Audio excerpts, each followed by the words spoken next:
We came up to this apartment. The neighbor said she hadn't seen her neighbor. She thinks she's in there. So we forced our way in. She was in a back bedroom and she was really super sick. And I slid across the bed to put an oxygen mask on her. And she let out this, "Oh, thank God." And she was so happy to see us, and she just exhaled. So her hot breath just filled my lungs. Within 12 hours, I was sick. Medics got me to the hospital. They had this thing called Nubain. It was a synthetic morphine. My system was pretty shot as it was. Those drugs going in all at once like that, it was a knockout punch. The next thing I realized, I left my body. I found myself flying through this star-filled realm. It was the most exhilarating feeling that you were just this exuberant, overwhelmingly happy, joyful being. And you were home.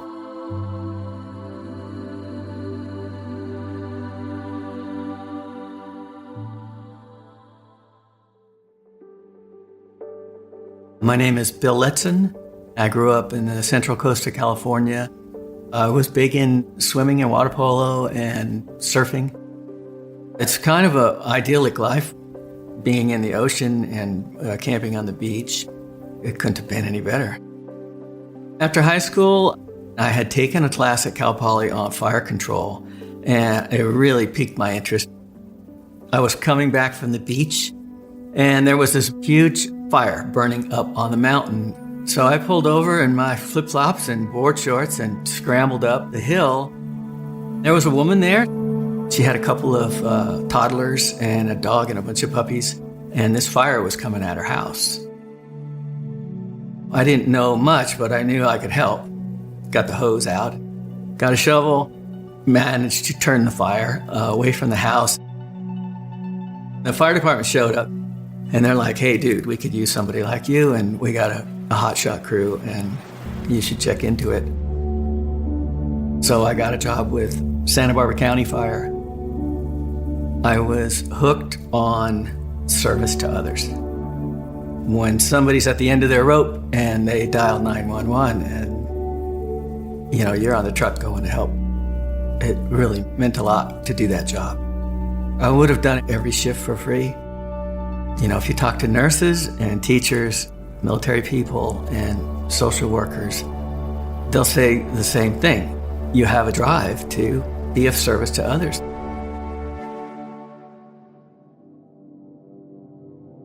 In 1994, there was a flu going around Santa Barbara County. And we were running calls. We came up to this apartment. The neighbor said she hadn't seen her neighbor. She thinks she's in there. Car was in the driveway. The newspapers were at the front door. So we forced our way in. She was in a back bedroom, and she was really super sick. Everything was wrong with her. And I slid across the bed to put an oxygen mask on her. And so as I was getting this mask on her and tightening it up, she realized there were firemen all around her, and she let out this, "Oh, thank God." And she was so happy to see us, and she just exhaled. So her hot breath just filled my lungs. And I looked at the medics. They all saw what happened, and I said, "This is not going to turn out good." Within 12 hours, I was sick. Heart rate had elevated, and everything felt bad. Temperature was up. I'd been throwing up. It was hard to get out of bed. I was very healthy. I was doing Ironmans and stuff. And you never say quit, but something told me you need to throw in some kind of a towel here. You're going down. So I called 911. Medics got me to the hospital. I had a couple of liters of fluid, and the nurse came in. I said, "I can go home, I think, and we'll get some antibiotics going or something." And she said, "No, you arrived by ambulance, and the doctor hasn't seen you yet, and so he's prescribing this to everybody." They had this thing called Nubain. It was a synthetic morphine. My system was pretty shot as it was. Those drugs going in all at once like that, it was a knockout punch. bells went off and everything, and everybody came in. They couldn't get a blood pressure. It was like 40 over zero, and they shipped me up to intensive care. The next thing I realized, somewhere in the middle of the night, I left my body. I found myself flying through this star-filled realm, moving through these colored stars and these orbs. I felt like I had been released from a dark, stuffy closet. And I was now this huge, expanded balloon. It was the most exhilarating feeling, like somebody was pouring honey all over my brain, and it was running down through all my nerves.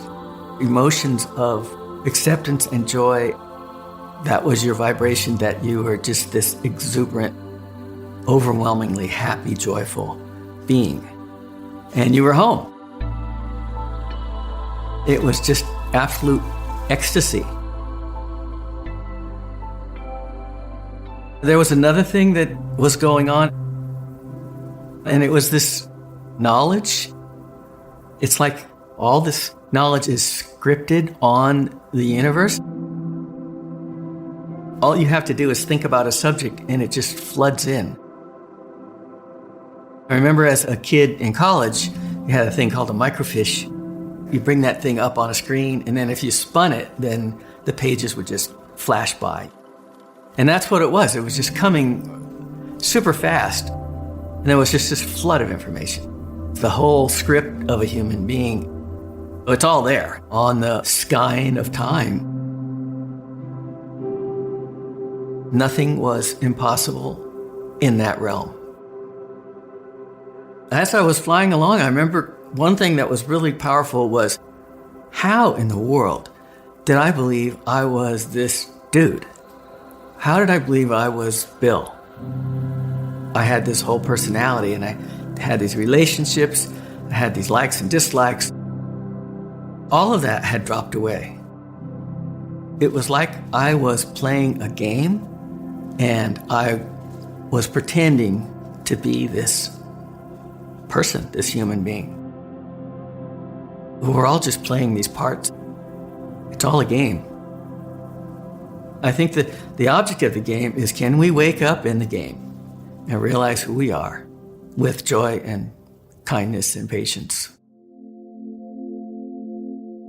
So I was flying along, and everything was just marvelous. Everything was wonderful, and I just felt so at home. And then all of a sudden, I landed in a place that was solid. Right in front of me, there were these three little hooded guys, and they were overwhelmed to see me.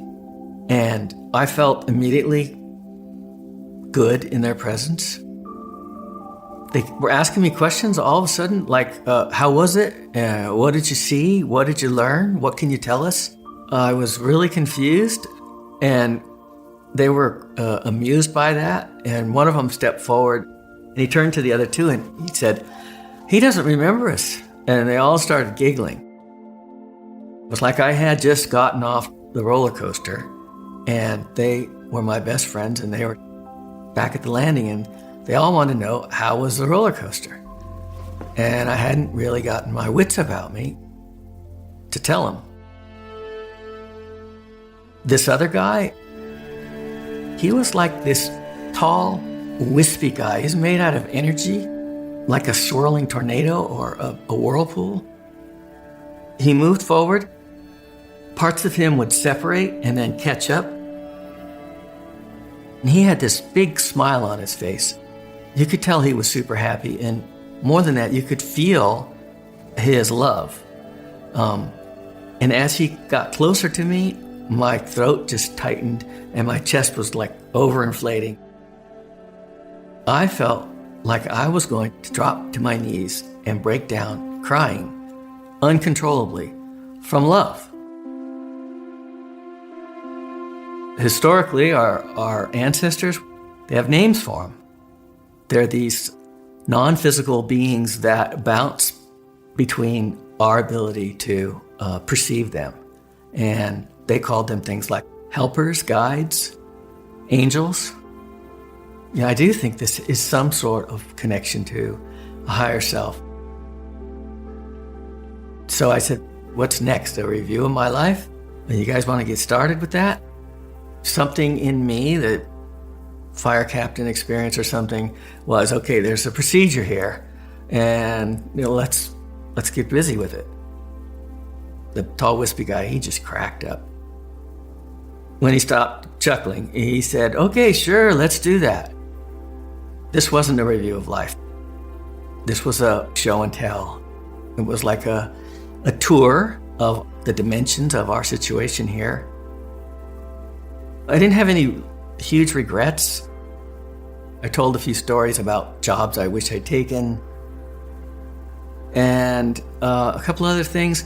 And then it was almost comical. He just stepped forward like a father, like picking a toddler off the ground, He says, okay, that's enough. Time to go back. That just shocked the heck out of me. I was like, go back? You got to be kidding me. And he goes, no, you got to go back. I said, no way. There's no reason for me to go back.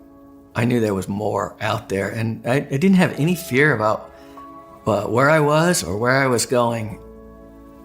So I said, I really won't be that missed. My wife and my parents, they'll be pretty sad for a couple of weeks, but they'll come out of it, and they're strong people. He's like, look, you're going back. You got things to do, and they're important. The room just started to break up. It just started to come apart. And he just kind of evaporated in front of me, and I could feel a falling sensation.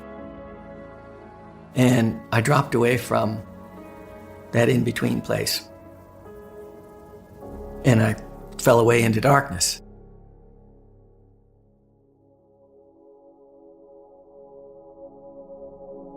I found myself back in my body, and I had this automatic blood pressure cuff, and I think that the squeezing of that would wake me up to some degree. And I could notice that the blood pressure was, each time it fired up, that the numbers were higher and it was climbing. When I got in the 70s, 70 over 40 or something like that, I could stay awake. Nurse came by and she saw my little face peering back at her, and she's startled, and she's like, you're awake? And I'm like, yes, I am. She said, I have to tell the doctor immediately because we've been so worried. And I was like, okay, yeah, that's cool. You can tell the doctor. But first, what am I doing back here? I wanted answers to that. I said, I was home. I was home with my best bros. How is it that I came back to this place? I was pissed. I was absolutely convinced that my body was behind me, and I was pretending to be Bill Letson, and I wasn't any longer. Now I was back in Bill Letson. And she was one of these old gum-chewing nurses, and she said, honey, you've been in escrow, but you fell out of escrow, and now you're back with us, and you're going to have to get your head around that. I spent probably a few days being depressed, not clinical or anything, just very, very sad. I saw that heavenly realm. I saw that in-between place. I was ready to move on. You come to this realization that, well, I'm not going back there. When I was back on duty, everyone wanted to know, we heard you had this thing happen, in the hospital. And I was like, yes, I did. Sit down. And I would tell them. I was full of the other side. And I wanted to pass it on to everybody. I told that story for a week or two. And then one of the guys from the office said, hey, they're starting to talk about you up there in the chief's office. So you better, put that story away. So I dummied up and I zipped it for about 15 years.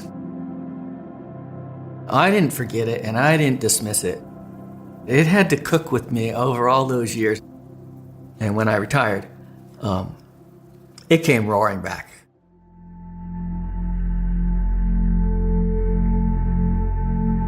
I was getting whispered to. This is how our soul talks to us. It was like I was being nudged just to explore Central America and to hang out with shamans and to pay attention to what Native Americans knew, these ancient civilizations like the Mayans, what they knew about this place and our place in it.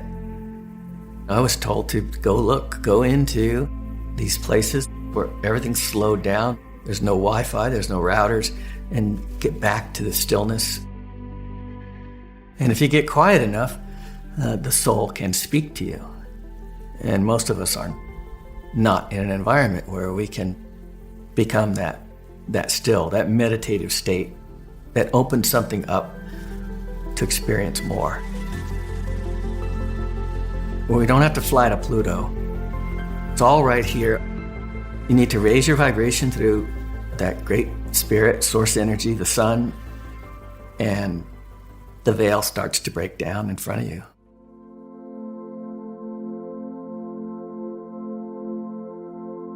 This is a Earth school. It's a school of hard knocks, where we learn by experiences. We signed up for all the joy and all the adventures and all the fun that goes on with this place. And we also signed up for 3 or 4 big tsunamis coming through our lives. It's all about growing in our capacity to love, regardless of the circumstances. Choosing the higher vibration. I think every second, every moment, every now is a new opportunity. How are you going to choose? You know, as soon as I get in my car, is that guy that's tailgating me, am I going to get ticked off? Or am I going to be, oh, wow, did I just get over? It's your choice. It's always your choice. People get overwhelmed with the self, the physical world self, the illusion of being this being. Be nice, be patient, be kind in all circumstances. There are thousands of souls watching all of us all the time. Our loved ones, our ancestors, our pets. And they're not judging. They're hoping we'll make the higher vibrational decisions that will evolve, will grow as souls. That's our whole point of being here. And when it becomes selfless and helping others and sweetness and kindness and compassion, you get to leave. We're being groomed to be gods, basically, and to go out into the universe that's ever expanding and continue the work of creation.